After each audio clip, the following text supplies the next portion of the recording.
हरिओम।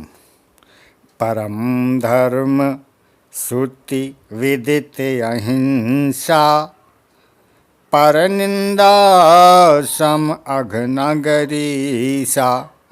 हर गुरु निंदक दादुर होई, जन्म सहस्र पाओ तन सोई।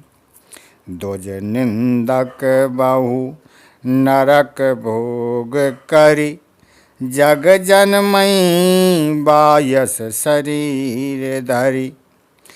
सुर श्रुति निंदक जे अभिमानी, रौरव नरक परहिते प्राणी। होय उलूक संत निंदारत, मोह निशा प्रिय ज्ञान भानुरत। सबके निंदा जे जड़ करही, ते चमगादुर हुई अब तरही। वेदों में अहिंसा को परम धर्म माना है और पर निंदा के समान भारी पाप कोई नहीं है। शंकर जी और गुरु की निंदा करने वाला मनुष्य अगले जन्म में मेढक होता है और वह 1000 जन्म तक वही मेढक का शरीर पाता है। ब्राह्मणों की निंदा करने वाला व्यक्ति बहुत से नरक भोग करके फिर जगत में कौवे का शरीर प्राप्त करता है। जो अभिमानी जीव देवताओं और वेदों की निंदा करते हैं, वे रौरव नरक में पड़ते हैं।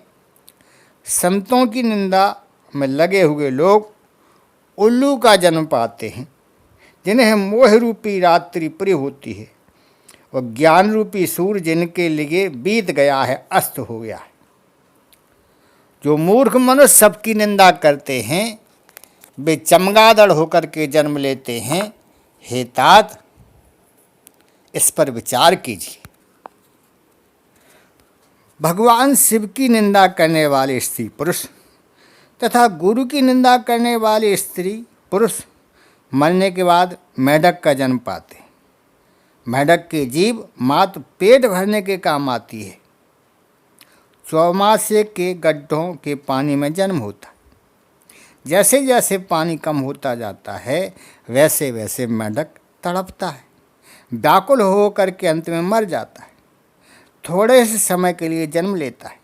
ऐसा 1000 साल तक बार बार मेढक बनता रहता है और तड़प तड़प करके मरता रहता है। ब्राह्मणों की निंदा करने वाले स्त्री पुरुषों को तो यमराज हजारों साल तक नरक में ही डाले रखते। नरक में भयानक दुख भोगने के बाद कौवे का जन्म मिलता है। सारा संसार इस पक्षी को देखते ही मारने को दौड़ता है। भगवान ने दया की और उसे प्रतिपक्ष में ही थोड़ा सम्मान प्राप्त होता है। जो नर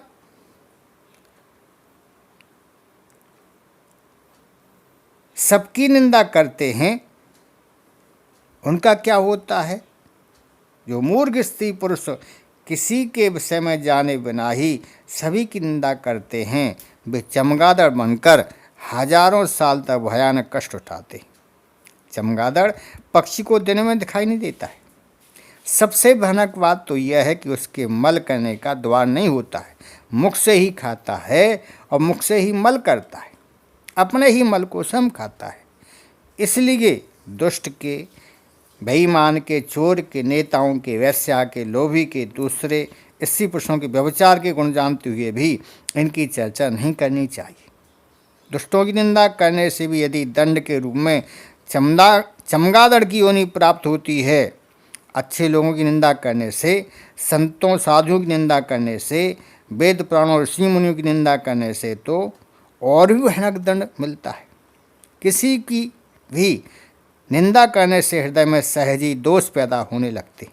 निंदा करते करते मनुष्य के हृदय में अच्छे गुण देखने की शक्ति समाप्त हो जाती। इसलिए फिर उसे अच्छे लोगों में भी, अच्छे कामों में भी बुराई दिखने लगती। जैसे किसी कर्म में शंका बढ़ जाती है कि वे मुझे विष खिला देंगे, तो फिर उसके मन में सभी के प्रति शंका की भावना बनने लगती है। हृदय दुर्भावना का घर बन जाता है। फिर तो अच्छा भी बुरा ही दिखाई देने लगता है। जिन स्त्री पुरुषों के मन में सभी के प्रति शंका होने लगती है, वह अकेले में ही बुराई सोच सोच कर अपने आप दुखी होते रहते हैं। उन्हें फिर कोई सुखी नहीं कर सकता। इसलिए महात्मा शास्त्र सभी को किसी की भी निंदा करने के लिए मना करते हैं। अपने मन में शांति स्थापित करने के लिए सबसे पहले यही उपाय करना चाहिए कि किसी की निंदा ना करें। भोजन में 6 रस होते हैं, साहित्य में 9 रस, एकादश रस होते हैं, लेकिन यह एक बड़ा विचित्र रस है, निंदा रस। लोग इसको सुनने में और कहने में इस निंदा रस का पान करते हैं, रस लेते हैं, रसानुभूति करते हैं। हमें यह शिक्षा लेनी चाहिए कि हम किसी की निंदा ना सुने, ना करें। हरिओम।